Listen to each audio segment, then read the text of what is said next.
शेतकरी ते digital entrepreneur हा तुमचा प्रवास कसा होता? हा प्रवास तसं बघितलं तर खूप खडतर आहे. याच्या मागे मागच्या 20 वर्षांची मेहनत आहे. त्या शेती व्यवसायामध्ये सुद्धा सातत्य लागतं. तेच बीज माझं शेतीपासून सुरू झालेलं आहे. आणि 12वी नंतर पुढे काय करायचं, म्हणजे ग्रामीण भागामध्ये अशी परिस्थिती आहे. इंजिनिअरिंग ब्रँच असते किंवा सायन्स असतं, कॉमर्स असतं, हे आम्हाला माहिती नव्हतं. फॉर्म भरला आणि मला गव्हर्नमेंट कॉलेज मिळालं पुण्यातला. शेतकरी राजा आहे, तो किती कष्ट करतो आणि किती प्रामाणिकपणे तो ते पीक उगवत असतो. तोच प्रामाणिकपणा तेच शेतीतनं मला मिळालं आणि त्याच जोरावर आज मी इथपर्यंत पोहोचलेलो आहे. बिझनेस मध्ये माइंडसेट किती महत्वाचा आहे? माइंडसेटच बिझनेस उभा करतो. जर तुमचा माइंडसेट नसेल तर तुम्ही बिझनेस करूच शकत नाही. प्रत्येक महाराष्ट्रीयन तरुण असेल ना, तर त्या महाराष्ट्रीयन तरुणाने मी तर म्हणेल नोकरीकडं न जाण्यापेक्षा मी बिझनेसमध्ये यावं. नमस्कार मित्रांनो, तुम्हा सगळ्यांचं आमच्या पॉडकास्टमध्ये खूप खूप स्वागत आहे, ज्याचं नाव आहे सक्सेस टॉक विथ दीपाली. तुम्हाला ऑलरेडी माहिती आहे की आम्ही तुमच्यासोबत सक्सेस स्टोरी शेअर करत असतो. आजची स्टोरी खूप स्पेशल आहे. जसं की तुम्हाला ऑलरेडी माहिती आहे की डिजिटल AI यामुळे टेक्नॉलॉजी कंटिन्युअसली चेंज होतीये आणि अशा परिस्थितीमध्ये टेक्नॉलॉजी शिकणं खूप महत्त्वाचं आहे. डिजिटल प्लॅटफॉर्मवरती येणं खूप गरजेचं आहे. सो आजचे आपले जे स्पेशल गेस्ट आहेत त्यांच्या एक्सपर्टीज, कोचिंग, डिजिटल आणि AI ऑटोमेशन मध्ये आहेत. चला तर मग भेटूया आजच्या स्पेशल गेस्टला, ज्यांचं नाव आहे मिस्टर ज्ञानेश्वर काळे सर. नमस्ते सर. नमस्ते. तुमचं पॉडकास्ट मध्ये खूप खूप स्वागत आहे. सो तुम्ही इथे आलात, खूप छान वाटलं. आणि ऑलरेडी मी जशी तुमची प्रोफाईल बघितली आहे की तुम्ही टेक्नॉलॉजीमध्ये इतके एक्सपर्ट आहात, AI ऑटोमेशन वरती काम करताय. आपल्या ऑडियन्सलाही जाणून घ्यायला आवडेल की कशा पद्धतीने तुम्ही लोकांना ट्रेनिंग देताय आणि कशा पद्धतीने तुम्ही त्यांना त्यांच्या लाईफमध्ये सक्सेस बनवताय. पण त्याआधी मी तुम्हाला रिक्वेस्ट करते की तुमचा स्मॉल इंट्रो तुम्ही ऑडियन्सला द्या. नमस्कार, मी ज्ञानेश्वर काळे. एक शेतकरी कुटुंबातून AI मेंटॉर पर्यंतचा माझा हा जो प्रवास आहे तो आज दीपाली मॅडम सोबत मी आज शेअर करणार आहे. आणि हा तर तसा खूप खडतर असा माझा हा प्रवास आहे. आणि या प्रवासामध्ये मी ज्या ज्या टप्प्यावर येऊन जे काही सातत्य राखलं आणि त्यातून आज मी इथपर्यंत पोहोचलोय, याचा संपूर्ण जो काही प्रवास आहे तो मी तुम्हाला आजच्या या पॉडकास्टमध्ये मी तुम्हाला सांगणार आहे. त्यातून तुम्ही नक्कीच इन्स्पायर व्हाल, माझ्यासारखं सातत्य ठेवून तुम्ही काम कराल आणि तुम्ही सुद्धा सक्सेस व्हाल. ओके. सो सर, जसं की तुम्ही सांगितलं, तुम्ही शेतकरी कुटुंबातून आलात आणि आज तुम्ही तुमच्या फील्डमध्ये इतके सक्सेसफुल आहात, इतकं छान काम करत आहात. सो तुम्ही एक डिजिटल एंटरप्रेनर आहात. सो मला तुमचा हा जो प्रवास आहे तो इन डिटेलमध्ये जाणून घ्यायला आवडेल की एक शेतकरी ते डिजिटल एंटरप्रेनर हा तुमचा प्रवास कसा होता आणि कधी सुरुवात झाली या प्रवासाची? हा प्रवास तसं बघितलं तर खूप खडतर आहे. याच्या मागे मागच्या 20 वर्षांची मेहनत आहे. आणि सांगायचं झालं तर शेतकरी कुटुंबात म्हणजे शेती हा आपला कृषी प्रधान आहे देश पूर्ण. म्हणजे आपल्या महाराष्ट्रामध्ये सर्वच जण शेती करतात. आता मी शेतीच करत होतो. 2008 पूर्वीचा माझा जर थोडीशी हिस्ट्री तुम्ही जर जाणून घेतली तर 2008 पूर्वी मी शेतीच करत होतो. शेतीमध्ये वडिलांना मदत करणं असेल, दूध व्यवसाय होता आमचा. आणि या दूध व्यवसायातून जे काय आमचं इन्कम होईल त्यावर आमचं घर वगैरे जे काही घरातलं असेल ते चालायचं. तर तो जो शेती व्यवसाय होता, त्या शेती व्यवसायामध्ये सुद्धा सातत्य लागतं. म्हणजे तिथे सातत्याने तुम्हाला मेहनत करायलाच लागते. आणि जर तुम्ही तिथे मेहनत नाही केली तर जे पेरलंय ते उगवणार नाही. त्यामुळे तुम्हाला तिथे मेहनत करायला लागते. आणि तेच बीज माझं शेतीपासून सुरू झालेलं आहे. म्हणजे ज्या वेळेला मी शेती करत होतो वडिलांसोबत, त्यावेळेला शेती 2008 ला मी 12वी पास झालेलो आहे. आणि 12वी नंतर जेव्हा मी पुण्यात आलो, ते टेक्नॉलॉजी मला काही माहिती नव्हती. मला शेती कशी करायची, उत्तम शेती कशी करायची हे चांगलं माहिती होतं. आणि दूध व्यवसाय, त्यानंतर शेतीमध्ये जे काय आम्ही करायचो, ते जे काय मिळायचं ते आम्ही मार्केटला जाऊन विकायचो. आणि त्यातून आमचा उदरनिर्वाह चालू होता. आणि ज्या वेळेला 12वी पास आउट झालो आणि 12वी नंतर पुढे काय करायचं, म्हणजे ग्रामीण भागामध्ये अशी परिस्थिती आहे की काय करायचं पुढे, म्हणजे का शिकतोय आपण हे त्यावेळेला कुणाला माहिती नव्हतं. आता जनरली सगळ्यांना माहिती आहे, पण त्यावेळेला आपण का शिकतोय हे माहिती नाही. आम्हालाही माहिती नव्हतं 2008 ला. आणि इंजिनिअरिंग ब्रँच असते किंवा सायन्स असतं, कॉमर्स असतं, हे आम्हाला माहिती नव्हतं. आम्ही आमच्याच गावामध्ये 11वी 12वी आर्ट्स केलं. माझा आर्ट्स झालाय, मी आर्ट्स मधनं शिकलो. आणि त्यानंतर शिक्षक आमचे जे आहेत त्यांना विचारलं, सर तुम्ही शिक्षक झाला कसे आहे ना. मग त्यांनी आम्हाला सांगितलं DED BEd असं असतं.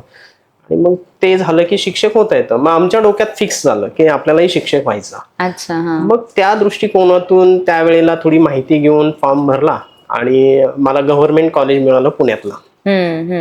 आणि योगायोग असा झाला की म्हणजे पुणे माहितीच नाही. आम्ही पुण्यात पहिल्यांदा 2008ला मी आलो आणि त्या अनुषंगाने पुण्यात आलो आणि मग हळूहळू टेक्नॉलॉजीकडे आम्ही यायला सुरुवात केली. म्हणजे सुरुवातीला वर्षभर तर पुणे समजून घेण्यातच आमचं गेलं. त्यामध्ये म्हणजे पुण्यात अगदी राहायचं कसं, खूप त्यावेळेला खूप बिकट परिस्थिती आमची पुण्यात राहण्याची. म्हणजे सुरुवात म्हणजे आम्ही रूम करून राहायचो. आम्ही पुण्यातले मित्र नवीन तयार झालेले, गावाकडचे थोडे कमी झालेले, असं आमचा हा प्रवास 2008ला पुण्यात सुरू झाला. पण त्याच्या आधी शेतीचा प्रवास जो आहे तो खूप रंजक आहे. आणि शेतकरी, आपण महाराष्ट्रात, तो प्रत्येक शेतकऱ्याला माहिती आहे की आपला जो शेतकरी राजा आहे तो किती कष्ट करतो आणि किती प्रामाणिकपणे तो ते पीक उगवत असतो. तोच प्रामाणिकपणा तेच शेतीतनं मला मिळालं आणि त्याच जोरावर आज मी इथपर्यंत पोहोचलेलो आहे. सो तुम्हाला असं का वाटलं की आपण एक बिझनेसमॅन व्हावं? म्हणजे तुम्ही बिझनेस ही फील्ड का सिलेक्ट केली? म्हणजे बऱ्याच वेळा असं होतं ना की तुम्ही ज्या बॅकग्राऊंडमध्ये आलात ते खरं तर बिझनेसला कोणी सपोर्ट नाही करत, राईट? किंवा आपली जी एज्युकेशन सिस्टम आहे तिथे फक्त शिका आणि नोकरी करा असं सांगितलं जातं. मग बिझनेस ऍक्च्युली सुरू करण्यामागचं काय नेमकं इन्स्पिरेशन आहे? परिस्थिती. अच्छा. परिस्थितीने शिकवलं की बिझनेसमन व्हायचं आहे. तसं पाहिलं तर पुण्यात येण्या अगोदर परिस्थिती म्हणा किंवा काय, पुण्यात येण्या अगोदर शेतीबरोबर मी ज्या इन्स्टिट्यूटमध्ये MSCIT, त्यावेळेला फक्त एकच कोर्स होता MSCIT. आणि आमच्या वेळेला MSCIT किंवा शाळेमध्ये काही कम्प्युटर त्यावेळेला नव्हते. इन्स्टिट्यूट क्लासमध्ये कम्प्युटर असायचे आणि त्यावेळेला आम्ही ज्या कम्प्युटर इन्स्टिट्यूटमध्ये शिकायला जात होतो तिथे सुद्धा 3च कम्प्युटर होते. अच्छा. आणि 3 कम्प्युटर, आम्ही 15-20 मुलं तिथे शिकणारे, म्हणजे एका कम्प्युटरवर साधारण 3-4 लोक बसायचे. आणि त्या एका तासाचा जो क्लास असायचा कम्प्युटरचा त्याच्यामध्ये सुद्धा म्हणजे एका कम्प्युटरवर 4-4 लोक असले की 5-10 मिनिट ते वापरायला मिळायचं. म्हणजे एक ऍक्टिव्हिटी आपण त्यावर करू शकतो अशी परिस्थिती होती. आणि मग तिथे तोही इन्स्टिट्यूट म्हणजे बिझनेसच होता. Correct, right. तुमच्या क्वेश्चनवर मी येतो. तोही बिझनेसच होता. इन्स्टिट्यूट सर चालवत होते आणि त्याच्यासोबत ते कमर्शियल प्रिंटिंग चालवत होते. ओके. आणि मला त्यात जरा इंटरेस्ट यायला लागला कमर्शियल प्रिंटिंग मध्ये. आणि म्हणून मी त्यांच्यासोबत सरांना विचारलं, सर मला जरा थोडंसं, मी काम करेल म्हणून, तुम्ही जे सांगाल ते काम मी तुमच्याकडे करेल. तर तिथे मी कमर्शियल प्रिंटिंगचं काम करू लागलो. म्हणजे पत्रिका बनवणं असेल, गावाकडे त्यावेळेला खूप क्रेज असायची पत्रिकेची. आणि मग मी तिथे पत्रिका बनवण्याचा बिझनेस जो आहे तो तिथे शिकलो, त्यांच्याकडे काम केलं. आणि त्याच्या जोरावर पुण्यात आल्यानंतर आई वडील शेती करत होते, मीही शेती करत होतो. पुणे नवीन होतं. पुण्यामध्ये राहायचं म्हणजे पैसा लागतो, बरोबर, खर्च मोठा असतो इथे.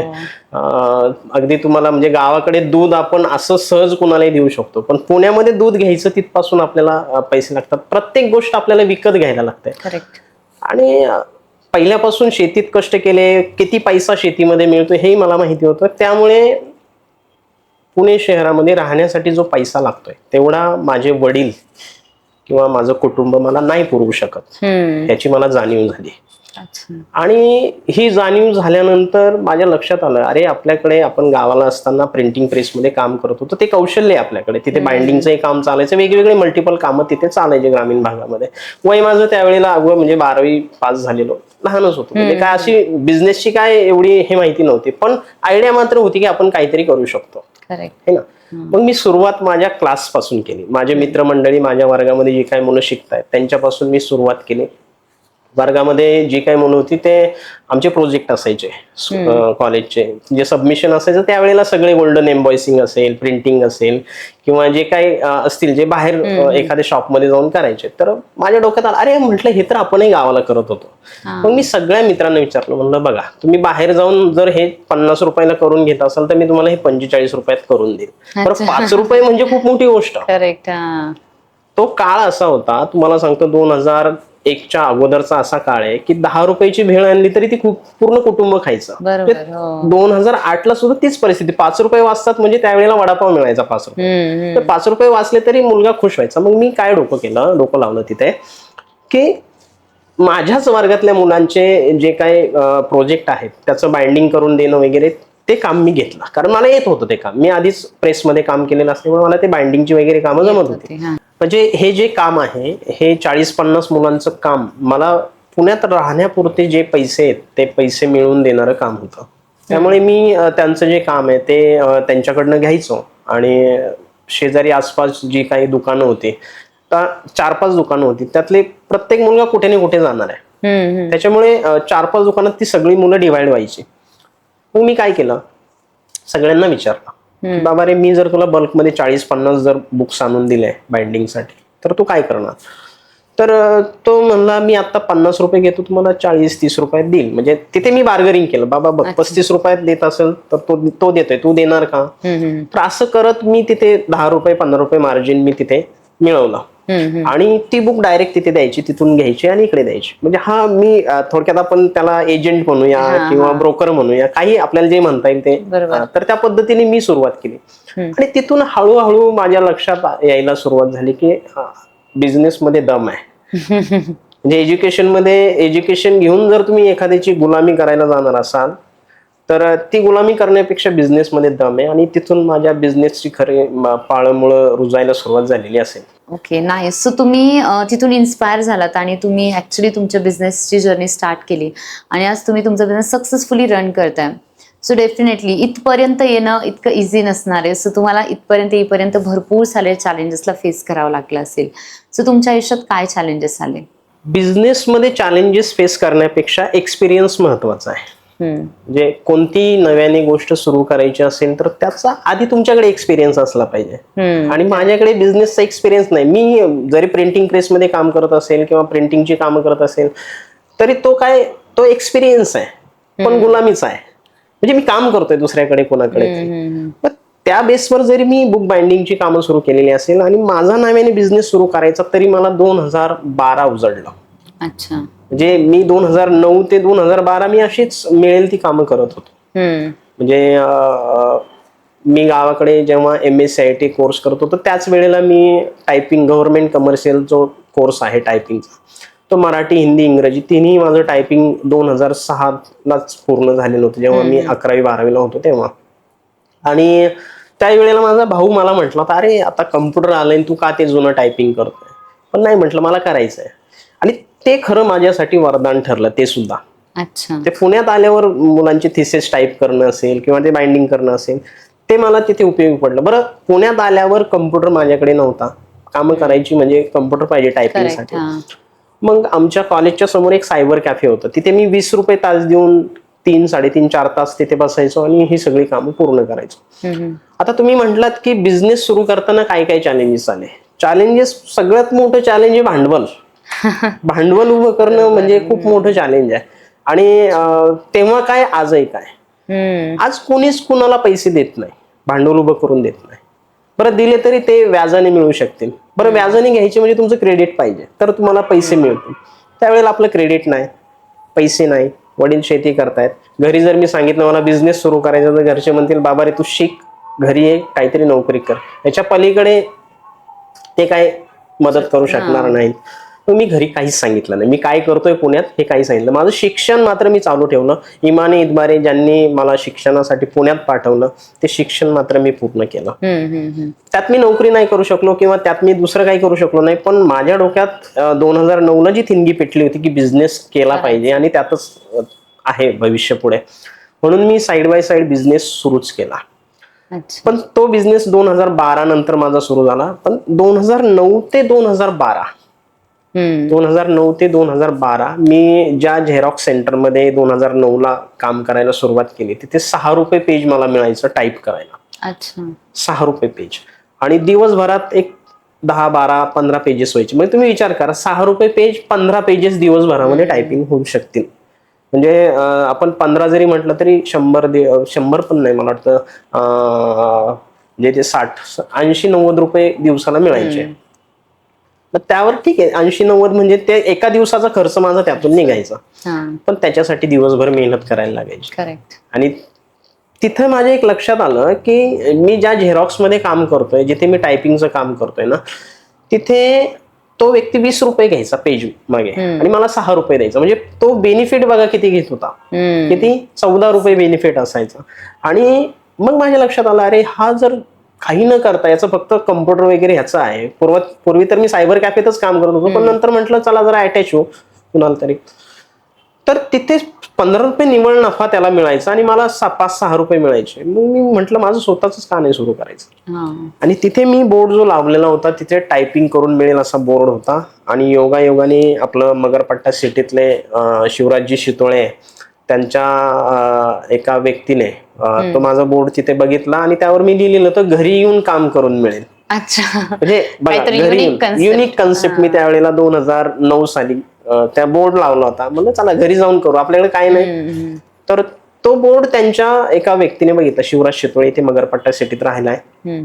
आणि मग त्यांनी फोन नव्हता, त्या झेरॉक्सवाल्याला विचारलं की हा बोर्ड कोणाचा आहे. ते म्हणलं माझा नाही, पण इथं मुलगा येतो कॉलेज सुटल्यावर, त्याचा बोर्ड आहे.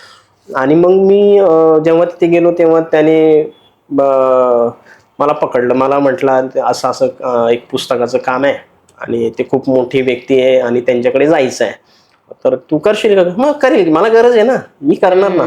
तर मी पर्वतीवरनं इथे हडपसरमध्ये मगरपट्टामध्ये मी 2009ला यायचो. तर त्या शिवराज, आम्ही बाबा म्हणतो त्यांना, म्हणजे आजही आमचे रिलेशन एवढी जवळपास 10-12-15 वर्ष झाली, आमचं रिलेशन खूप चांगलं आहे. जे आजही गणपती महोत्सवात किंवा गणपतीमध्ये ते घरी बोलवतात जेवणासाठी. तर 2009ला त्यांच्या मी घरी गेलो, आता मगरपट्टा सिटीत घर, आणि मी पहिल्यांदा ते मगरपट्टा सिटीचं गेट, घर सगळं आतलं पहिल्यांदा 2009ला बघितलं. मी ग्रामीण भागातून आलेली, एवढी मोठी सिटी मी कधी बघितली नव्हती. आत गेल्यानंतर आता ही जी चेअर आहे, या चेअरच्या मी अगदी कॉर्नरला पुढे बसलेलो, गावावर आलो माहितीच नाही ना, आणि ते समोर बसलेले. त्यांनी माझ्याकडे मला पूर्ण असं निरखून बघितलं. मला विचारलं काय नाव तुझं. ज्ञानेश्वर काळे. कुठून आलाय. मी संगमनेरचा आहे आणि ते कॉलेजला आहे आणि पार्ट टाइम करतो काम. बरं ठीक आहे असं म्हटलंय. आणि मग तुला जमेल का म्हटलं. प्रयत्न करतो, जमेल का असं नाही सांगत, पण तुम्ही शिकवलं तर मी करू शकतो म्हटलं. आणि मग त्यांनी सांगितलं तुला कम्प्युटर, मला एक्सपर्ट चालवतो, मला कम्प्युटर जमतं, मी टायपिंग वगैरे, मला टायपिंगच पाहिजे असं ते म्हटलंय. मग कसं करणार, किती पैसे घेणार. पैशाचं मला काहीच माहित नाही, तुम्ही द्याल ते मी घेईल. पण मी तिथे एक अट त्यांना ठेवली होती की म्हटलं तुम्ही मला पैसे द्याल, पण त्याच्यासोबत मला एक टाइमचं जेवण पण द्यायला लागेल. कारण मी इथून तुमच्याकडनं उशिरा सुटणार, पुढे मला माझी मेस बंद होणार, मला जेवण नाही मिळणार. ठीक आहे, म्हणजे जेवणाची तू काळजी करू नको, जेवण मिळेल. आणि मग त्यांच्याकडनं जेवणाचं एक डील झालं आणि ते म्हटले की मी तुला रोज 300 रुपये देईल. अरे बापरे, म्हटलं 300 रुपये म्हणजे माझ्यासाठी खूप मोठी गोष्ट होती. 300 रुपये आणि 300 रुपये देईल म्हटल्यावर मी लगेच हो म्हटलं, हो चला कधी काम सुरू करायचं. थांब जरा म्हणे, थांब आधी काय इक्विपमेंट लागणार आहे मला जरा सांगतो. म्हणजे एक लॅपटॉप लागेल मला आणि काय काम करायचं सांगा, मी करेन. टायपिंगच काम आहे ना म्हटलं, दुसरं काही नाही करायचं. पण टायपिंगच्या कामासाठी मी त्यांच्याकडे गेलो होतो. शिवराज शितोळे जे आहेत बाबा, त्यांना मी म्हणतो. तर त्यांच्याकडे मी 2009ला टायपिंगच्या कामासाठी गेलो होतो. पुणे प्रांताचे राजा देशमुख, शितोळे घराण्याचा संपूर्ण इतिहास असं पुस्तकाचं नाव होतं टायटल. तर ते 600-700 पानांचं बुक आम्ही 2 वर्ष काम करत होतो त्यावर. म्हणजे जे 2009 ते 2012 आपण जे म्हणतोय तो मधला जो कालावधी, मी मगरपट्टा सिटीमध्ये त्यांच्याकडे अगदी फॅमिलियर पद्धतीने तिथे मी काम केलं. 2009ला जेव्हा काम सुरू झालं तेव्हा ते फक्त सांगायचे, त्यांच्या डोक्यात जे काही विचार येतील ते सांगायचे आणि मी ते फक्त टाईप करायचे, एवढंच आमचं डील होतं. पुढे जाऊन जसं जसं त्यातला एक्सपिरियन्स यायला लागला, मग एडिटिंग, मग अक्षर जुळवणी, मग बाबा हे वाक्य जर आपण इथे टाकलं तर ते छान वाटेल, असं मराठीत होतं ना. मग मराठी आपली मायबोली, त्यामुळे मग सांगायचो, मग ते त्यांना आवडायचं. अरे वा छान आहे. मग असं करत करत आम्ही 2 वर्ष सोबत काम केलं. अच्छा. आणि त्यांच्या घरी काम करत असल्यामुळे एक फॅमिली मेंबर म्हणून त्यांनी मला 2 वर्ष सांभाळलं पुण्यामध्ये. आणि मग अगदी घरच्या सारखं जेवण वगैरे, कधी उशीर झाला तर मी तिथेच राहायचो. मग तिथे 300 रुपये पण मिळायचे पर डे. मी कधी वाढवून मागितले नाही. त्यांनीच साधारण 8-10 महिन्यानंतर 400 रुपये केले आणि रोज 3.5-4 तास आम्ही काम करायचो. रोज, जास्त नाही, 3.5-4 तास. आणि 10-12 हजार रुपये मला महिन्याला मिळायचे.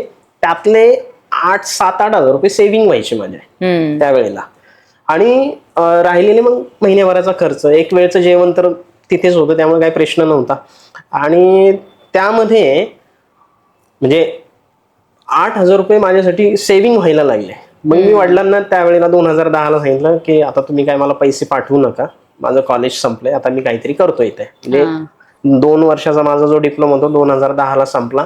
आणि मी तेव्हा वडिलांना सांगितलं तुम्ही काय पैसे पाठवू नका, माझं मी मॅनेज करेल. कारण मी ऑलरेडी भांडवल उभं करायला सुरुवात केली होती. आणि 2011ला त्यांचं काम संपलं. आणि मग ते मला म्हटले आता तू काय करतोस. म्हटलं काय तुमच्याकडे काम करत होतो आणि आता बघूयात पुढे काय. योगायोगाने 2013ला छोट्या मोठ्या नोकरी तिथे मी करायला सुरुवात केली. आणि मग ते मला त्यांनी 2011ला ऑफर पण दिली होती की तू एक काम कर, तर 2 वर्ष इथे काम केलंस तर आमच्याकडेच कंटिन्यू आमची जी काही छोटी मोठी सगळी कामं तू हँडल कर. म्हणलं बाबा 2 वर्ष काम केलं, मला माझं वेगळं काहीतरी करायचं आहे. आणि माझ्या डोक्यात आहे की कम्प्युटर इन्स्टिट्यूट म्हणा किंवा ऑनलाईन सर्व्हिसेस म्हणा, असं काहीतरी मला करायचं आहे. आता मला 3 वर्षात चांगला एक्सपिरियन्स आला आहे त्यामध्ये, पण माझ्याकडे काही पैसे आहेत पण मला अजून कमी पडत आहेत. त्यांनी मला त्यावेळेला 60,000 रुपये मला भांडवल दिलं. आणि माझ्याकडचे 40-50 हजार जे काही मी साठवलेले होते ते असे जवळपास 1.25 लाखामध्ये मी सहकार नगरमध्ये 2012ला माझं कम्प्युटर इन्स्टिट्यूट सुरू केलं. अरे वा.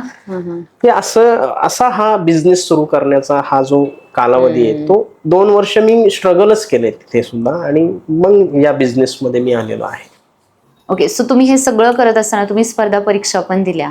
हो, मी चाणक्य मंडळला 2009 ते 2012 मी चाणक्य मंडळला क्लास लावला होता फाउंडेशनचा, आणि फाउंडेशन मध्ये सोडून दिला. पुढे काही कंटिन्यू केलं नाही. म्हणजे थोडक्यात सांगायचं काय तर मी 2011ला माझं फर्ग्युसन कॉलेजला ऍडमिशन झालं होतं BA ला इंग्लिश मिडियम मधनं. पण तिथलं तो क्राऊड बघून, तिथलं ते वातावरण बघून मी ते सोडून दिलं कॉलेज आणि शाहू कॉलेजला ऍडमिशन घेतलं, की जे मला फॅमिलियर आहे. मी त्या वातावरणात नाही, मला ते नाही आवडलं तिथलं वातावरण, त्याच्यामुळे मी ते सोडलं आणि शाहू कॉलेजला एक आपलं जिथे ग्रामीण भागातली सगळी मुलं आहेत अशा ठिकाणी मी ऍडमिशन घेतलं. सो तुमच्या या सगळ्या प्रवासामध्ये असं तुम्हाला कधी जाणवलं की आपण टेक्नॉलॉजीमध्ये जावं, कारण येणाऱ्या काळामध्ये टेक्नॉलॉजी खूप पॉवरफुल आहे आणि ते आपण शिकायला पाहिजे. टेक्नॉलॉजीमध्ये मी अगदी 2017-18 नंतर या टेक्नॉलॉजीकडे वळालो. पूर्वी जे मी गावाकडे ज्या इन्स्टिट्यूटमध्ये पत्रिकेचं काम सोबत ते करत होतो तिथली मला आयडिया होती की इन्स्टिट्यूट नेमकं कसं असतं, कम्प्युटरची जे शिकवतात ते कसं असतं. आणि मी ऑलरेडी शिकलेलो होतो. आणि 2012-13चा हा कालावधी होता की लोकांना वर्ड, एक्सेल, पॉवर पॉईंट जरी शिकलं तरी खूप मोठं झालं असं त्यांना वाटत होतं. मी त्यावेळेला मला टायपिंग येत होतं, वर्ड, एक्सेल, पॉवर पॉईंट मध्ये मी एक्सपर्ट होतो. 2 वर्ष मी बुकचं काम केलेलं होतं. आणि मग त्या बेसिसवर मी केलं सुरू. म्हणजे शेवटी कुठेतरी आपल्याला धाडस करायला लागतं. बरोबर आहे. जर तुम्ही धाडस केलं तरच तुम्हाला काहीतरी मिळू शकतं. म्हणजे आउट ऑफ बाउंड्री जाऊन जर काम केलं तरच तुम्ही सक्सेस होऊ शकता. जर तुम्ही एका चाकोरीबद्ध याच्यामध्ये जर काम करायला सुरुवात जर केली तर त्या चाकोरीबद्ध कामकाजामध्ये तुम्हाला अपेक्षित यश नाही मिळणार. तुम्ही त्या चौकटीतच खेळत राहणार. करेक्ट. मी 2012ला खूप मोठा निर्णय घेतलाय. म्हणजे माझंच मला खरं पटत नाही की मी हा एवढा मोठा निर्णय कसा घेतला. आणि 1,00,000-1.25 लाख रुपये भांडवल सुद्धा बघा, म्हणजे ते माऊलींची कृपा जरी म्हटलं तरी चालेल की त्यावेळेला मी एवढं भांडवल 2012ला उभं करू शकलो. आणि ते 2012ला मी जे काही कम्प्युटर इन्स्टिट्यूट सुरू केलं त्यावेळेला माझा एक मित्र होता कॉमर्सचा, जीवन म्हणून. त्या जीवनने टॅली हा सब्जेक्ट त्याचा प्रॉपर होता, त्यामुळे तो टॅली शिकवायचा. मी MS ऑफिस असेल शिकवायचो. DTP मला चांगलं येत होतं, मी DTP शिकवायचो. आणि त्यावेळेला नेमकंच वेब डिझाईन सुरू झालं होतं. मग आपलं युट्यूबला बघायचं, मुलांना शिकवायचं. म्हणजे या पद्धतीने आम्ही त्यावेळेला सुरू केलं. म्हणजे शेवटी कुठेतरी तुम्हाला सुरुवात केली पाहिजे. मला येत नाही तर तुम्ही आधी शिकलं पाहिजे आणि मग शिकवलं पाहिजे. बरोबर ना. मग आम्ही 2012ला मी युट्यूबला वेब डिझाईन शिकायचो. त्यामध्ये मी वर्ड प्रेस त्यावेळेला चांगलं चालायचं. त्यावेळेला वर्ड प्रेस मध्ये मी काम सुरू केलं. आणि हे पण का सुरू केलं त्याच्या मागची वेगळी कहाणी आहे. अच्छा. माझ्याच इन्स्टिट्यूटची एक वेबसाईट असावी 2013-14ला. असावी म्हणून एक आपल्याच गावाकडचा एक मुलगा होता, नाव नाही सांगत मी, त्याला मी म्हंटल बाबा रे वेबसाईट मला पाहिजे, अशी अशी पाहिजे. तर त्याने ती वर्डप्रेस मध्ये बनवली आणि त्यावेळेला त्याने 7-8 हजार रुपये घेतले. आणि मग अरे हे वर्डप्रेस म्हणजे लॉग इन ते वर्डप्रेसला जायचं ना, जेव्हा तो म्हटला ऍडमिन पॅनल मला दिलेलं होतं त्यामुळे मी लॉग इन करायचं. मग हे वर्डप्रेस आहे काय हे आम्ही शोधलं, युट्यूबला जरा त्याचं सर्च केलं आणि मग कळलं हे तर रेडी टू यूज पॅनल, इथे कोणतं टेक्निकल नॉलेज काही एवढं लागत नाही, थोडीशी मेहनत घेतली तर जमेल. आधी आम्ही शिकलो, आमची एक वेबसाईट बनवून बघितली आणि मग आम्ही तोही कोर्स लॉन्च केला आमच्या इन्स्टिट्यूटमध्ये. असं आम्ही 2012 ते 2019 अगदी कोविड पर्यंत कम्प्युटर इन्स्टिट्यूट माऊली कम्प्युटर या नावाने सहकारनगरमध्ये चालू होता. आजही तुम्ही सहकारनगरमध्ये गेला, माऊली कम्प्युटर विचारलं तर तुम्हाला कोणीही सांगेल. ओके, सो तुम्ही तुमच्या इन्स्टिट्यूटचं नाव जे ठेवलं माऊली कम्प्युटर, सो त्याच्या मागचं इन्स्पिरेशन काय आहे? आहे ना, माझं नाव आहे ज्ञानेश्वर काळे हा, आणि ज्ञानेश्वर माझं नाव असल्यामुळे सहज लोक म्हणतात, म्हणजे माऊली. तुम्ही सुद्धा ज्ञानेश्वर म्हणण्याऐवजी काय माऊली असं म्हणणार. आणि पहिल्यापासून लोक मला माऊलीच म्हणायचे ना, म्हणजे ज्ञानेश्वर अगदी कोणीतरी म्हणायचं, पण माऊली काय माऊली, हे नाव जरा छान आहे, लोकांच्या नेहमी तोंडात असतं. तर म्हणलं मग आपण माऊलीच आपल्या ब्रँडला नाव द्यायचं आणि मग ती माऊली कम्प्युटरची सुरुवात झाली. हे तुमचं 2013 ते कोविड पर्यंतचा टाइम होता आणि कोविड नंतर तुम्ही याच्यामध्ये आले, टेक्नॉलॉजी मध्ये आले. हा, कोविड त्यात पण 19 ते 21 हा परत लर्निंग फेज होता. अच्छा. हा, म्हणजे शेवटी लर्निंग मग अर्निंग आहे. ट्रू. म्हणजे 19 ते आता कोविड मध्ये लोक सगळी घरात बंद होती, आम्ही पण घरात बंद होतो. तर त्यावेळेला काय करायचं, आता बिझनेस तर ठप्प झालाय. करेक्ट. जे काही साठवलेली होती ती वर्षभरात थोडी थोडी करत खर्च कमी केलेले, मुळात खर्च आपले कमीच आहेत. ग्रामीण भागातून आलेला व्यक्ती कोणीही असू द्या, त्याचे खर्च जे आहेत ना ते लिमिटेड आहे. तो शौकीन नसतो कसला, पैशाची जाणीव असते, पैशाची जाणीव असते. आणि तो कसला शौकीन नसतो, किंवा कुठेतरी गेलाय हॉटेलिंगला जेवण वगैरे असलं काय नसतं. जे मिळेल त्यामध्ये समाधानी असतो ग्रामीण भागातील प्रत्येक मुलगा, प्रत्येक मुलगा. आणि त्यामुळे मी ते कोविडच्या काळात, आता किती दिवस लॉकडाऊन चालतं कुणालाच माहिती नव्हतं, त्या काळामध्ये जेवढी काय होते. आणि विशेष असं की 2017ला मी घर बुक केलं होतं पुण्यामध्ये. अच्छा. म्हणजे त्याचा EMI आणि हे सगळं ओव्हरबर्डन. हा, म्हणजे ऑलरेडी असं नाही की मी बिल्डरला त्या बऱ्यापैकी 15 लाखापर्यंतची अमाऊंट पेड केलेली होती आणि 15 लाख लोन केलेलं होतं. असं 30 लाख रुपयाचं मी घर पुण्यात जेव्हा घेतलं 2017ला, तर तो EMI, घर चालवणं आणि मग जे काही इन्व्हेस्टमेंट होती ती त्या कोविडच्या काळामध्ये संपली. परत जे कम्प्युटर इन्स्टिट्यूट होतं ते रेंटच्या जागेत होतं, ती काही स्वतःची जागा नव्हती. आणि ती रेंटची का घ्यायची, तर मी त्याचाही थोडा अभ्यास केला होता. अरे म्हटलं या एवढ्या बँका आहेत, राष्ट्रीयकृत बँका आहेत, आणि ह्या ज्या बँका आहेत यांची स्वतःची जागा नाही आहे, किंवा ते स्वतः जागा घेऊन बँक चालवत नाही, ते रेंटच्या जागेत. बऱ्याचशा म्हणजे प्रायव्हेट बँका सोडल्या तर बऱ्याचशा नाही, सगळ्याच बँका राष्ट्रीयकृत ह्या रेंटमध्ये आहेत. मग त्या रेंटवर जर चालवतात एवढी मोठी बँक, तर आपण काय, आपण हे रेंटवरच करायला पाहिजे. मला बऱ्याचशा लोकांनी सल्ला दिला, दादा घर घेण्यापेक्षा तू ऑफिस घे. नाही म्हणलं, मी ऑफिस आयुष्यभर रेंटनेच वापरणार, मी आधी माझा निवारा करणार. आणि म्हणून 2017ला मी घर घेतलं. 19 मध्ये होते नव्हते सगळे पैसे, इन्व्हेस्टमेंट जी होती ती सगळी कोविडमध्ये, कामच नव्हतं काही, ती तिथे खर्च झाली.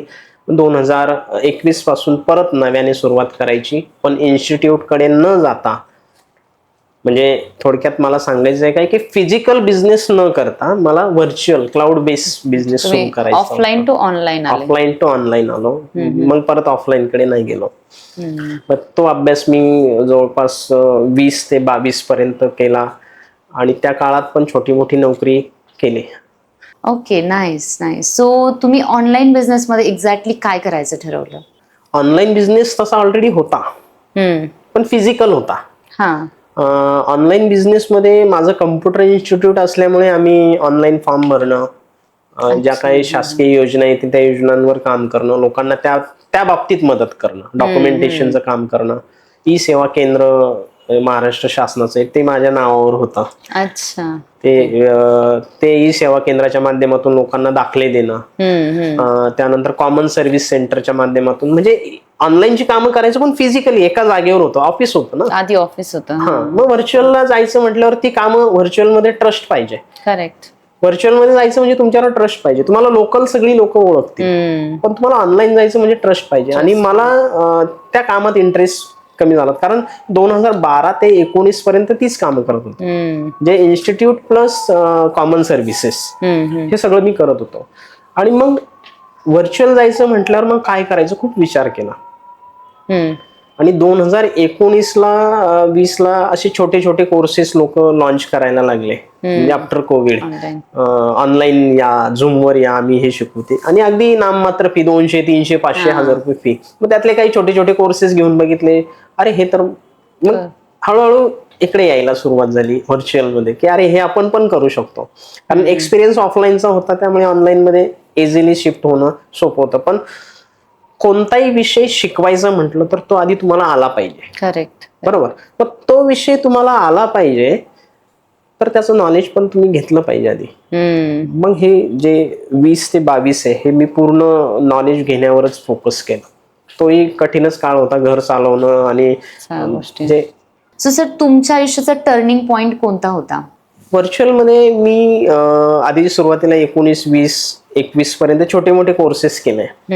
आणि 23 मध्ये मी जरा मोठाच कोर्स केला, म्हणजे तिथे अगदी लाख रुपये मी इन्व्हेस्टमेंट केली. अच्छा, तुम्ही स्वतःच्या स्किलवर इन्व्हेस्ट? माझ्या स्किलवर इन्व्हेस्टमेंट. शेवटी आपल्या स्किलवर जर आपण इन्व्हेस्टमेंट केली तर आपण इतरांना स्किल शिकवू शकतो. माझ्याकडे मल्टिपल स्किल आहेत असं नाही, पण मल्टिपल म्हणजे आपण म्हणतो ना, मला हे येतं, मला ते येतं, मला हे येतं.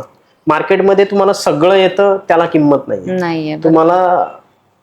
तुम्हाला एक अशी कोणती गोष्ट आहे की जी प्रॉपर येते, एक्सपर्टीज म्हणजे तुम्ही त्याच्यामध्ये माहीर आहात, त्याच्यामध्ये तुम्ही म्हणजे तुम्हाला ते, म्हणजे त्यात तुम्हाला काही विचारलं तरी तुम्ही ते सांगू शकता, अशी एक्सपर्टी तुमच्याकडे पाहिजे.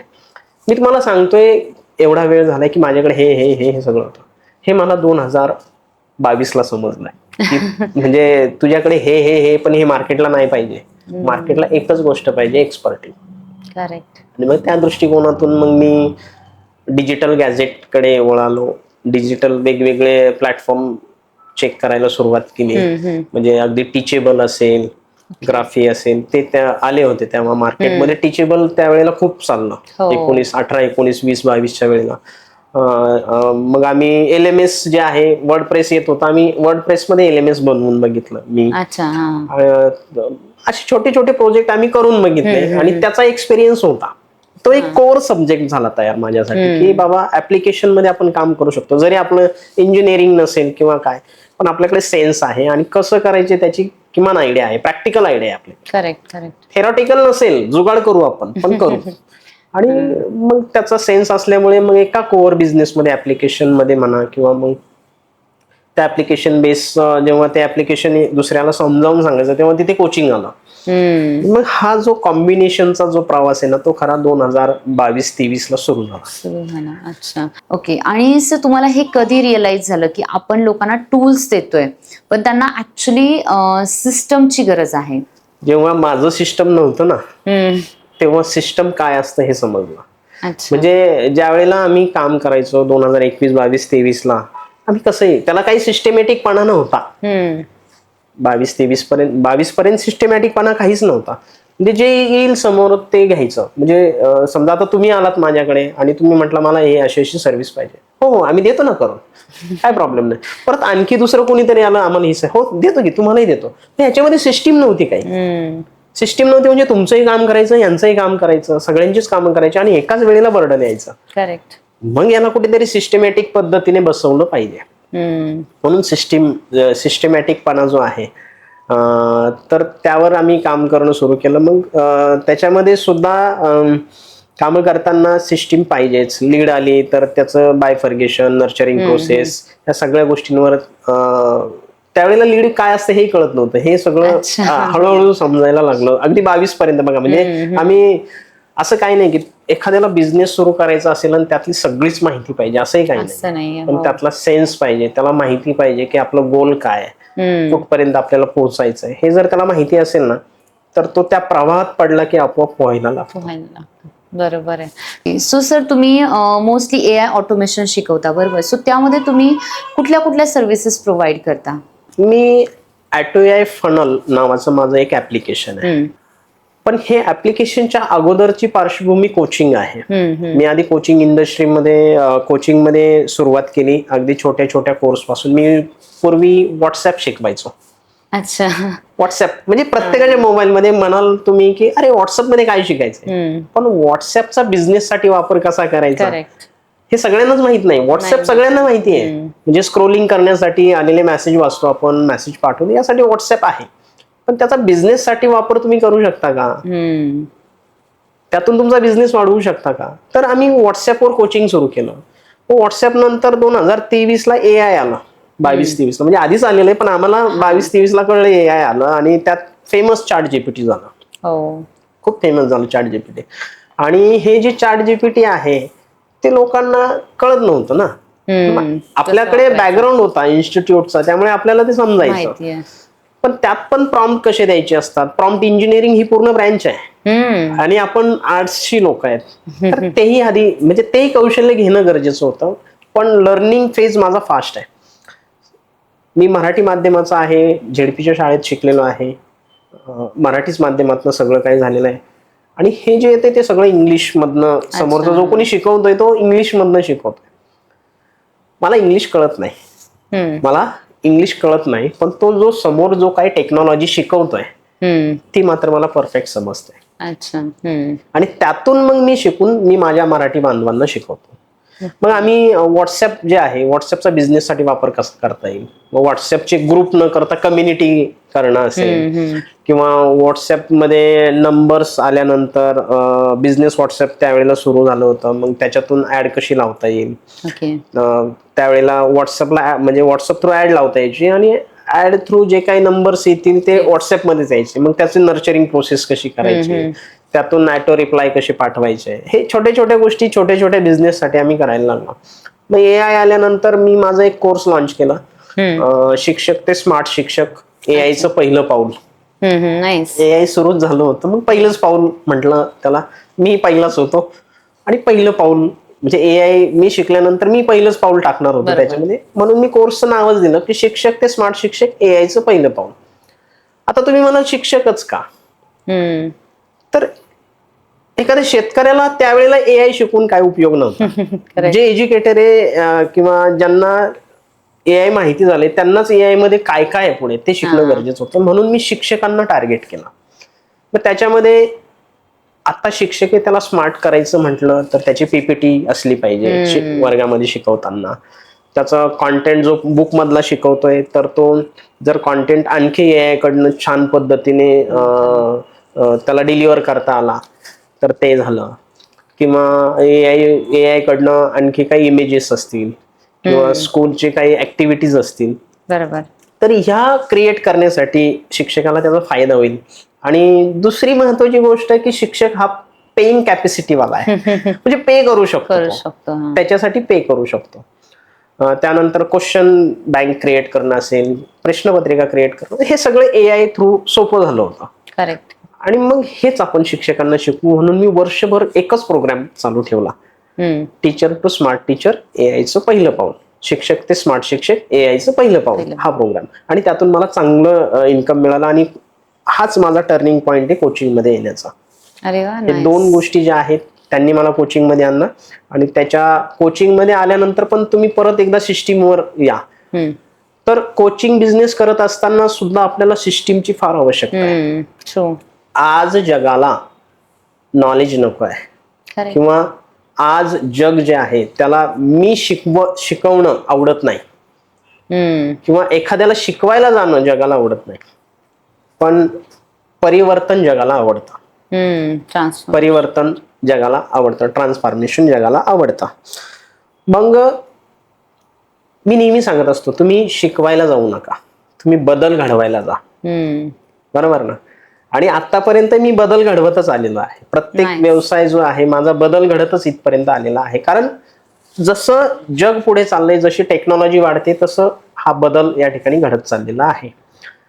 तर तुम्ही सिस्टीमचं म्हणाल तर सिस्टीम ज्या वेळेला मी क्लास सुरू केला किंवा ज्या वेळेला मी ऑनलाईन शिकवायला सुरुवात केली त्यावेळेला असंच अंधाधुंद होतं सगळं, की लीड सांभाळणं, त्यांचा फॉलोअप घेणं, त्यांचं पेमेंट कलेक्ट करणं. बरं, पेमेंट कलेक्ट करण्यासाठी मल्टिपल म्हणजे त्यावेळेला रेझर पे फार फेमस होतं. आणि रेझर पेचं अप्रुव्हल मिळवायचं म्हणजे खूप डोकेदुखी होती. म्हणजे त्या बिझनेस ट्रस्टेड असला पाहिजे, सहजासहजी ते मिळत नव्हतं. म्हणजे त्या 2021-22-23 मध्ये मल्टिपल टूल मी वापरले. अच्छा. मल्टिपल टूल त्याच्यामध्ये सांगायचं, पेमेंट कलेक्ट करण्यासाठी तुम्हाला रेझर पे separate, असेल हा. किंवा जे पेमेंट गेटवे असेल तो. त्यानंतर लर्निंग मॅनेजमेंट सिस्टीमसाठी आम्ही प्लॅटफॉर्म क्रिएट केला होता वर्डप्रेसमध्ये. त्यानंतर CRM एक नाशिकचे होते, त्यांच्याकडनं आम्ही CRM घेतलं होतं वेगळं. असं मल्टिपल सगळं काय काय वेगवेगळे टूल आम्ही वापरत होतो. आणि एवढे टूल, एवढे सबस्क्रिप्शन, ऑब्विस आहे. हा. खर्च आहे ना, मोठा खर्च आहे तो. म्हणजे आजच्या घडीला जर तुम्हाला एवढे सगळे गोष्टी मॅनेज करायच्या असतील, म्हणजे काय, लीड जनरेशन. लीड जनरेशन मध्ये तुमची वेबसाईट येते, तुमचं लँडिंग पेज येतं, फॉर्म येतात, त्यानंतर तुमचं AI सोशल येतं. म्हणजे तुम्ही जे काय सोशल मीडियावर पोस्ट करता त्यातून लीड जनरेट होतात, किंवा तुम्ही जे काय मेटाला ऍड करता त्यातून लीड जनरेट होतात. तर हे सगळं लीड जनरेशनचा पार्ट आहे. तर लीड जनरेशन, बरं, आलेल्या लीड मॅनेज करणं, लीड मॅनेजमेंट, CRM आला त्यामध्ये, कस्टमर रिलेशनशिप मॅनेजमेंट, पाईपलाईन आली, स्टेज आल्या. तर हे लीड मॅनेजमेंटचा पार्ट आहे. आणि त्यानंतर लीड ऑटोमेशन, म्हणजे ह्युमन काम किती करणार ना, 10 ते 5 एक व्यक्ती काम करू शकतो, किंवा आपण टीम जरी केली तरी ती 10 ते 5 काम करू शकते. रात्री 1 वाजता लीड जर आली तुमच्याकडे तर ती ऑटोमेट झाली पाहिजे ना.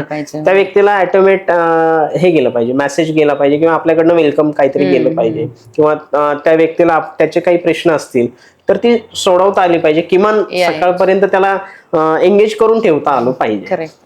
तर हे सगळ्यासाठी वेगवेगळे मल्टिपल टूल आहेत मार्केटमध्ये, बरोबर. आणि कोचिंग बिझनेस करत असताना आम्ही सुरुवात केली तेव्हा आम्ही मल्टिपल टूल वापरत होतो, वेगवेगळे टूल, मल्टिपल टूल. म्हणजे सगळे ट्राय करून झाले, खूप इन्व्हेस्टमेंट. म्हणजे आताच्या घडीला मी मगाशी सांगितल्याप्रमाणे जर तुम्हाला हे मल्टिपल टूल जर वापरायचे असतील तर तुम्हाला मंथली 40-50 हजार रुपये खर्च आहे. इयरली तो 2-2.5 लाखापर्यंत जाऊ शकतो, बरोबर ना. तर मग आम्ही यावर पण खूप विचार केला, आणि त्यातूनच AtoAI फनलची निर्मिती झालेली आहे. तर तुम्ही स्वतःच तुमचं सॉफ्टवेअर डेव्हलप केलं आहे. Wow, great. म्हणजे माझ्या अकॉर्डिंगली तुम्ही जो ऍक्च्युअल लोकांचा पेन पॉइंट आहे तो तुम्ही सॉल्व्ह करताय.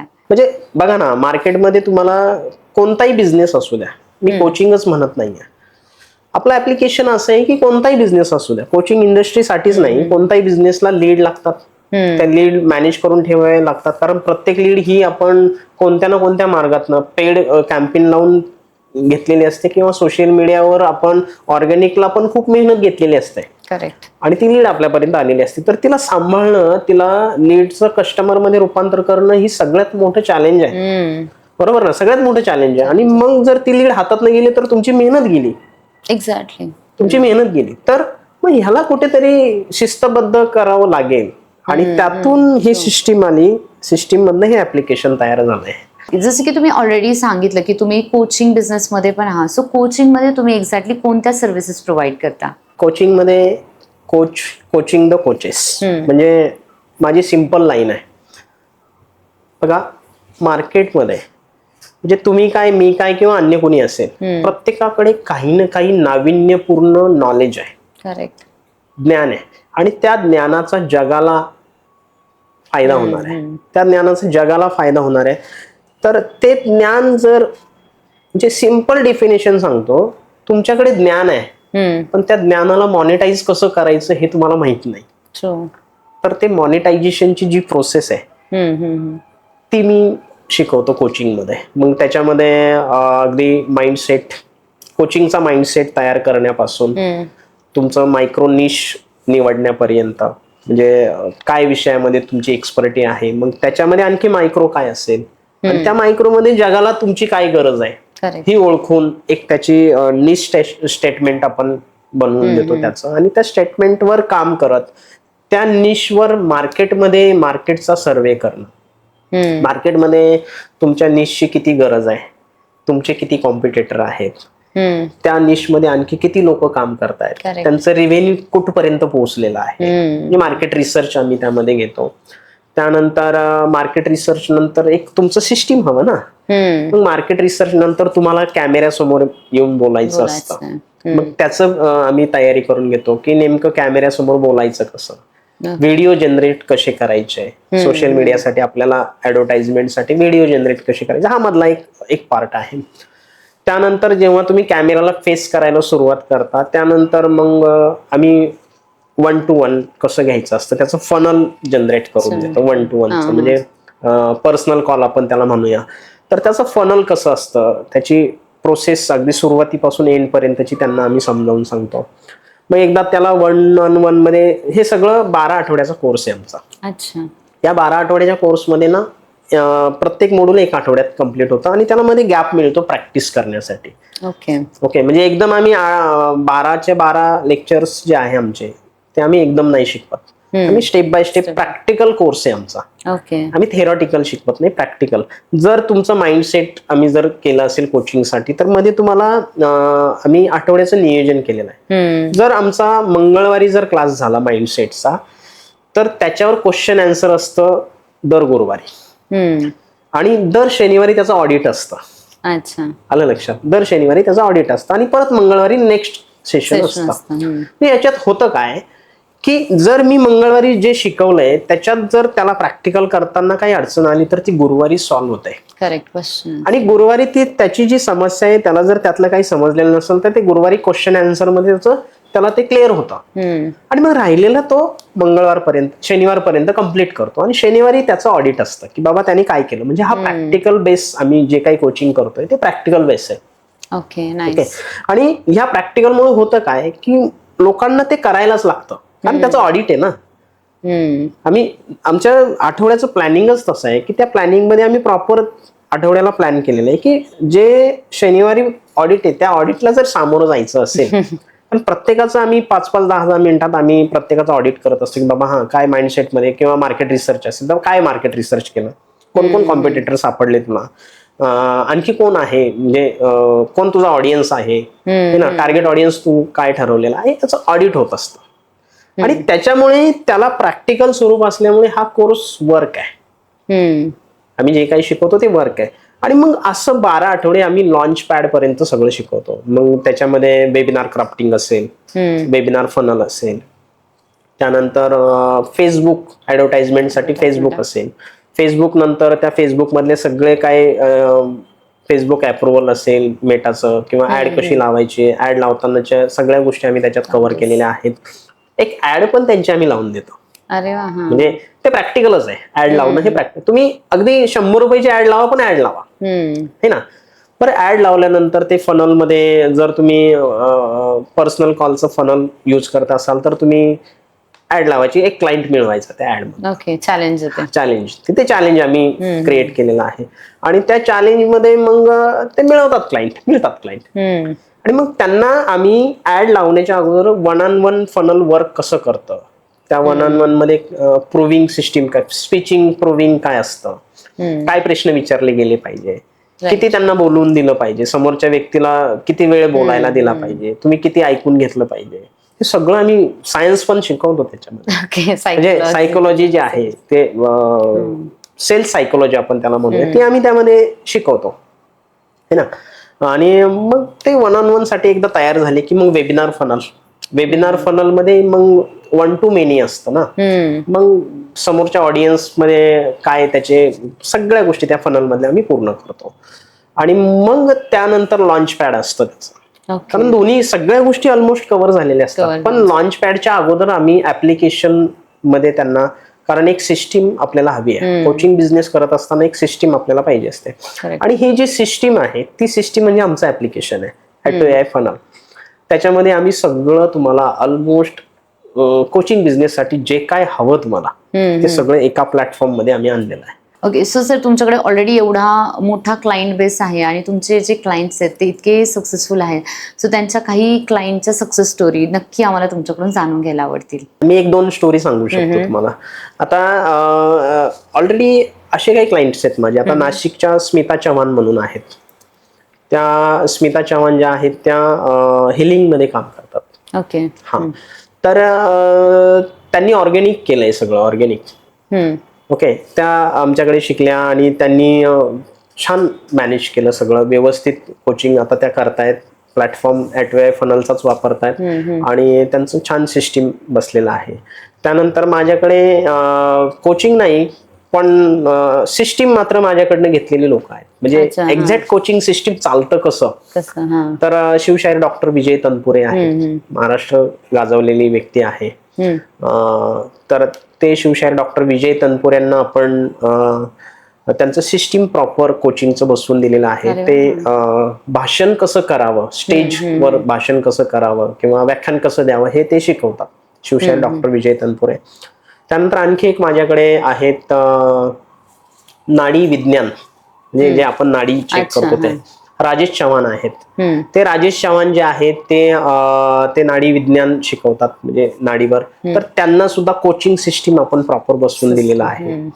त्यानंतर मी तुम्हाला सांगितलं की कोल्हापूरचे मेजर प्रकाश पाटील आहे, त्यांचं वय 76 आहे. म्हणजे विचार करा, 76 एज, 2026, टेक्नॉलॉजी पासून खूप लांब असलेला माणूस आहे, बरोबर. म्हणजे आपल्या आजोबांच्या वयाचे ते आहेत, पण ते सुद्धा स्मूथ या सिस्टीम मध्ये काम करतात. म्हणजे माझी जी सिस्टीम आहे ती मी प्रूव्ह केलेली सिस्टीम आहे की जिथे ही लोक प्रॉपर काम करतात. 76 एजचा माणूस जर या सिस्टीम मध्ये येऊन काम करू शकतो, तर आत्ताची तरुण पिढी असेल किंवा आता जे कोणी कोचिंग बिझनेस मध्ये येत असतील तर ते 100% काम करू शकतात. ओके, सो तुमच्या अकॉर्डिंगली बिझनेस मध्ये माइंडसेट किती महत्वाचा आहे? प्रश्न खूप भारी आहे, म्हणजे मराठीत भारीच आपण म्हणूया त्याला. माइंडसेटच बिझनेस उभा करतो. म्हणजे जर तुमचा माइंडसेट नसेल तर तुम्ही बिझनेस करूच शकत नाही. आणि जोपर्यंत तुमचा कोणतंही काम करण्यासाठी तुम्हाला माइंडवर काम करायचं, म्हणजे स्वतःवर काम करायला लागतं. स्वतःवर काम जोपर्यंत तुमचं मन म्हणत नाही ना हे काम करायचं आहे, तोपर्यंत तुम्ही काहीच करू शकत नाही. त्याच्यामुळे माइंडसेट जो आहे ना तो एवढा मॅटर करतो बिझनेसमध्ये की जोपर्यंत तुमचं ते बिझनेसमध्ये येण्याचं माइंड होत नाही, तुमचं मनातून येत नाही तुम्हाला की आता मला हे करायचंच आहे. म्हणजे बघा, सोपं उदाहरण सांगतो. तुम्हाला एखादं शिखर चढायचं आहे किंवा एव्हरेस्ट चढायचं असं आपण म्हणूया, पण तुमची मनाची जर तयारी नसेल तर तुम्ही नाहीच चढू शकत. करेक्ट. पण तुम्ही जर ठरवलंय, मनाशी अशी खुणगाठ बांधली की नाही मला एव्हरेस्ट सर करायचंच आहे, तर तुम्ही 100% एव्हरेस्ट सर करणार. का? तुमचं सेट झालंय ना माइंड, बरोबर. असंच आहे बिझनेस मध्ये पण. जोपर्यंत तुमचं माइंड सेट होत नाही, जोपर्यंत तुम्हाला त्या प्रवासात जाण्याची तीव्र इच्छा होत नाही, माइंडसेट म्हणजे तीव्र इच्छाच म्हणूया, तोपर्यंत तुम्ही बिझनेस करू शकत नाही. म्हणजे बिझनेसचा पायाच माइंडसेट आहे. वाव. सो सर, तुम्ही खूप छान पद्धतीने या सगळ्या गोष्टी एक्सप्लेन केल्या. आजची जी तरुण पिढी आहे आणि ज्यांना बिझनेसमध्ये यायचंय, सो तुम्ही त्यांना काय संदेश द्याल? बिझनेसमध्ये यायचं म्हणजे तसं सोपंही आहे आणि तसं अवघडही आहे. अच्छा.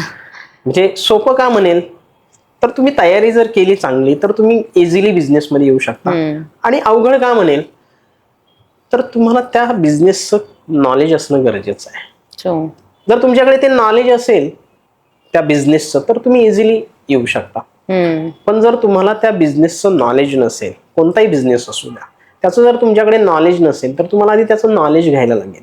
त्याच्यामध्ये तुम्हाला एक्सपेरिमेंट करायला लागतील, तुम्हाला त्याचा अनुभव घ्यायला लागेल. ते तुम्ही स्वतःवर त्याचा वापर केला गेला पाहिजे, म्हणजे ते तुम्ही स्वतः अनुभवलं पाहिजे. थोडक्यात मला सांगायचं काय की तुम्ही ते स्वतः अनुभवलं पाहिजे. आणि जर तुम्ही ते स्वतः अनुभवलं आणि त्यातून जर तुम्हाला रिझल्ट चांगले मिळाले तर तुम्ही तो बिझनेस करू शकता किंवा पुढे येऊन तुम्ही त्याच्यामध्ये आणखी रिसर्च करून त्याला मोठा करू शकता. म्हणजे प्रत्येक महाराष्ट्रीयन तरुण असेल ना तर त्या महाराष्ट्रीयन तरुणाने, मी तर म्हणेल, नोकरीकडं न जाण्यापेक्षा तुम्ही बिझनेसमध्ये यावं. कारण बिझनेसमध्ये ग्रोथ चांगली आहे आणि तुम्ही जर सातत्य ठेवलं, फक्त बिझनेस सुरू केला आणि सातत्य नाही ठेवलं तर तो बिझनेस वाढणार नाही. तुम्हाला त्याच्यामध्ये परिश्रम करायला लागतील, सातत्य ठेवायला लागेल, तुम्हाला त्याच्यामध्ये चेंजेस घडवून आणायला लागतील, अपग्रेड काय होतंय मार्केटमध्ये ते अपग्रेड तुम्हाला ठेवायला लागेल. ह्या सगळ्या गोष्टी तुम्हाला ठेवायला लागतील. म्हणजे तुम्हाला सतत तुमच्या बिझनेसचा स्टडी करत राहायला लागेल आणि पुढचं पाऊल त्यानुसार तुम्हाला टाकायला लागेल. म्हणजे असं बिझनेस करत असताना बिझनेस सुरू केलाय आणि कस्टमर येत आहेत आणि तुम्ही तिथेच थांबला तर तो काही कालावधीनंतर पुढे जाऊन तो बिझनेस आउटडेटेड होईल. करेक्ट. म्हणजे जर तुम्ही समजा आज आता बघा मार्केटमध्ये खूप सारे बिझनेस आहेत. म्हणजे माझंच परत एकदा उदाहरण मी तुम्हाला सांगेन की प्रिंटिंग बिझनेसला आपण जर बघितलं तर प्रिंटिंग बिझनेसमध्ये आता प्रिंटिंगसाठी कोण जात नाही. आता तुम्हाला डिजिटली तुम्ही फॉरवर्ड करता. पूर्वी लग्नपत्रिका 1000 2,000 छापायची लोक. आता तू एक व्हॉट्सअपला पत्रिका पाठवली तर काम होतं. म्हणजे जर त्या प्रिंटर्सने त्या प्रिंटिंग प्रेसवाल्याने जर स्वतःला अपग्रेड नसेल केलेलं तर त्याचा आज बिझनेस बंद आहे. बरोबर की नाही. जर त्याने स्वतःला अपग्रेड केलेला असेल, पत्रिकांचा जो बिझनेस किंवा प्रिंटिंगचा जो बिझनेस आहे त्याला डिजिटलायझेशन मध्ये आणून जर तो आज काम करत असेल तर त्याचा बिझनेस आज चालू आहे. म्हणजे तुम्हाला बिझनेस सुरू करायचा असेल तर तुम्हाला त्यात सतत अपग्रेड राहणं गरजेचं आहे. Correct correct. ओके, ज्यांना बिझनेस मध्ये यायचे सो त्यांना तुम्ही तुमच्या काय अशा 3 टिप्स द्याल? बिझनेस मध्ये यायचंय तर त्यांच्यासाठी काय स्किल पाहिजे? सगळ्यात महत्वाचं स्किल आहे. ओके. जे महाराष्ट्रीयन माणसाकडे मला फार कमी बघायला मिळतं. आहे, नाही असं नाहीये. खूप प्रेमळ आहे आपला महाराष्ट्रीयन माणूस, पण तो लगेच गरम होतो. मी मराठीतच सांगतो तुम्हाला, लगेच गरम होतो. म्हणजे आता एक्झाम्पल समजा एखादा ग्राहक आहे, जे पहिलं स्किल मी सांगतो तुम्हाला. एखादा ग्राहक आहे आणि त्या ग्राहकाला एखादी वस्तू आपल्याकडनं पाहिजे, पण ती निरखून तो ती वस्तू घेणार असतो. म्हणजे त्या वस्तूचं फंक्शनिंग कसं चालतं, ती वस्तू नेमकी काय किंवा कशा पद्धतीने. आणि महाराष्ट्रीयन माणूस जर ती वस्तू विकण्यासाठी बसलेला असेल तर खरे वादग्रस्त होईल. काय पण जर मराठी माणूस जर तो विकण्यासाठी बसलेला असेल ना आणि समोरचा व्यक्ती त्या वस्तूविषयी अनेक प्रश्न विचारत असेल वेगवेगळ्या अँगलने, आणि कदाचित ते अँगल जरी वेगळे असतील तर त्याचा मतितार्थ एकच असेल आणि त्याचं उत्तरही एकच असेल, तर मराठी माणूस तिथे चिडतो. आणि तो कदाचित असंही म्हणू शकतो की बाबा तुला घ्यायचंय का, घ्यायचं तर घे, नाही तर जा, म्हणजे असंही म्हणू शकतो. त्यामुळे बिझनेसमध्ये सगळ्यात पहिले ना तुम्हाला पेशन्स असणं गरजेचं आहे. समोरच्या प्रत्येक प्रश्नाचं उत्तर तुमच्याकडे देता आलं पाहिजे. करेक्ट. सगळ्यात महत्वाचं स्किल हेच आहे. म्हणजे डोकं थंड ठेवणे. आपण नेहमी म्हणतो बघा, मारवाडी लोक जे आहेत किंवा जे कोणी बिझनेस करण्यासाठी आपल्याकडे आलेले आहेत ते किती सहज अगदी पैसा हिशोब ठेवून छान बिझनेस करतात. बरोबर. मग आपण का नाही करू शकतो? आपणही करू शकतो. फक्त आपल्याला काही बिझनेसचे रूल्स आहेत ते फॉलो करायला लागतील. त्याच्यामध्ये सगळ्यात पहिला रूल आहे की मन शांत ठेवणं गरजेचं आहे. स्वतःवर कंट्रोल असणं गरजेचं आहे. स्वतःवर जर कंट्रोल असेल तर तुम्ही इझिली बिझनेस करू शकता. हे बिझनेस मधला एक फार महत्वाचा पॉइंट आहे की तुमच्या अंगामध्ये शांतता असली पाहिजे. तुमचं माइंड शांत असलं पाहिजे. समोरच्याला एकदम नम्रपणे तुम्ही बोलला पाहिजे, नम्रपणे त्याला गोष्टी सांगितल्या पाहिजे. दुसरी गोष्ट, तुमच्याकडे सातत्य असलं पाहिजे. म्हणजे सतत त्यात काम करण्याची क्षमता तुमच्याकडे असली पाहिजे. बरोबर. त्याच्यामध्ये काय नवीन येत आहे त्याचं रिसर्च असेल किंवा त्याच्यामध्ये आणखी काय नवीन टेक्नॉलॉजी येत आहेत त्याचं सतत तुम्ही ज्ञान घेत राहिलं पाहिजे. म्हणजे बिझनेसमन हा शिकणारा असला पाहिजे, सतत शिकत राहिला पाहिजे.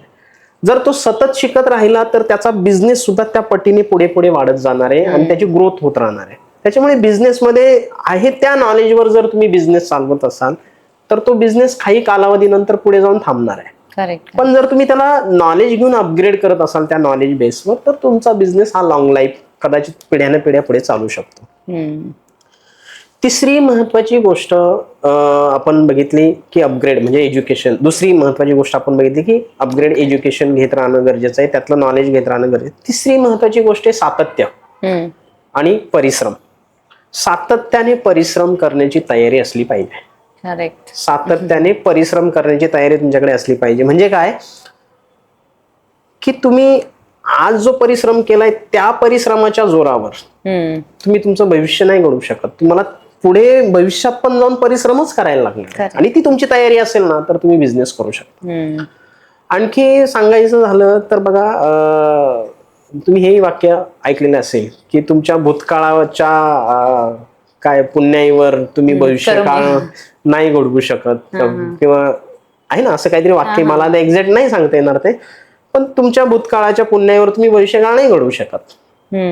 तसंच आहे की तुम्हाला वर्तमान काळात जर जगायचं असेल ना, तर तुम्हाला सातत्याने वर्तमान काळामध्ये काम करत राहिलं पाहिजे, सातत्य त्या कामामध्ये ठेवलं पाहिजे, सतत नवीन नॉलेज घेत राहिलं पाहिजे आणि त्याला डेव्हलप करत गेलं पाहिजे. करेक्ट. कारण ही प्रोसेस, डेव्हलपची प्रोसेस ही एका दिवसाची नाहीये, ही सातत्य त्यामध्ये राहिलं की ती डेव्हलपमेंट कंटिन्यू पुढे होत राहते. बरोबर. सपोज एखाद्याला जर त्यांचा कोर्स लॉन्च करायचा आहे, तर तुमची सिस्टम आणि तुमच्या कोचिंगच्या ज्या काही टेक्निक्स आहेत त्या यूज करून ते किती दिवसात त्यांचा कोर्स लॉन्च करू शकतात? बघा, जर कोचिंग बिझनेसमध्ये यायचं असेल ना, तर कोचिंग बिझनेसमध्ये येण्यासाठी तुम्हाला जर आधीच तुमच्याकडे नॉलेज असेल, ज्या काय तुमच्या निशमध्ये किंवा तुम्ही ज्या सब्जेक्टवर कोचिंग करणार आहात, तर त्याचं तुमच्याकडे आधीच नॉलेज जर असेल आणि तुम्हाला फक्त सिस्टीम त्याची प्रॉपर बसवायची आहे, तर आपण माझं वाक्यच आहे की तुमच्याकडे नॉलेज आहे, पण त्या नॉलेजला मॉनिटाईज किंवा सिस्टमॅटिक कसं पुढे न्यायचं हे तुम्हाला माहित नाही. करेक्ट. तर तेच काम आम्ही करतो. आमचा 12 आठवड्याचा कोर्स आहे. या 12 आठवड्यामध्ये आम्ही काय करतो, तुम्हाला अगदी स्टेप बाय स्टेप, म्हणजे प्रत्येक आठवड्याला एक ऍक्टिव्हिटी, असे 12 आठवडे चालतात. आणि 12 आठवडे त्याच्या मागचं सुद्धा सायन्स आहे. 12 आठवडेच का, तर या 12 आठवड्यामध्ये तुम्ही विचार करा, 12 आठवडे म्हणजे किती, जवळपास 72 दिवस होतात. किती दिवस होतात? 72. आणि 72 दिवस आम्ही सातत्याने काम करतो. किती? 72 दिवस सातत्याने. एक ऍक्टिव्हिटी, एक्झाम्पल जर मार्केट रिसर्च जर दिलं असेल किंवा मार्केट रिसर्च हा जर टॉपिक असेल, तर तो तुम्हाला 8 दिवस अभ्यासायला मिळतो. किती दिवस? 8 दिवस.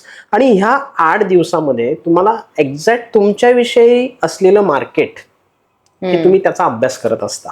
बरोबर. आणि फक्त तुम्ही त्याचा अभ्यास करत नाही, तर आम्ही तुम्हाला मार्केट रिसर्च कसं करायचं असतं हे तर आम्ही शिकवतोच, पण त्यात तुम्हाला काय काय अडचणी येत आहेत रिसर्च करताना, त्यावर सुद्धा आम्ही क्वेश्चन आन्सरच्या माध्यमातून तुम्हाला त्याचं आन्सर देत असतो. ओके.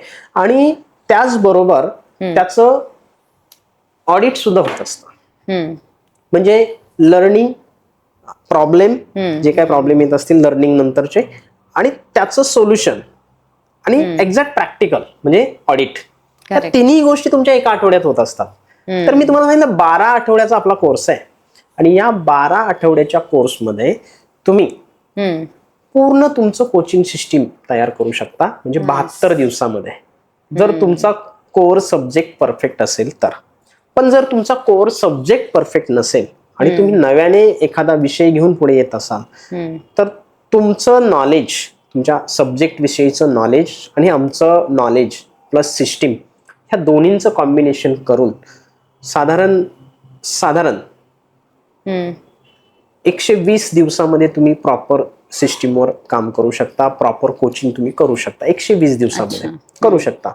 पण तुम्हाला त्यातही सातत्य लागणार आहे. सातत्य तुमच्याकडे असेल, तुमची मेहनत करण्याची तयारी असेल, तुमचं हे स्टार्टअप असणार आहे, त्या स्टार्टअपमध्ये तुम्ही जे काही शिकवणार आहे त्यातलं तुमचं नॉलेज चांगलं असेल, तर मी डेफिनेटली सांगतो की 72 दिवसामध्ये तुम्ही तुमचं पहिलं वेबिनार लॉन्च करून तुमची बॅच सुद्धा तुम्ही सुरू करू शकता 72 दिवसामध्ये.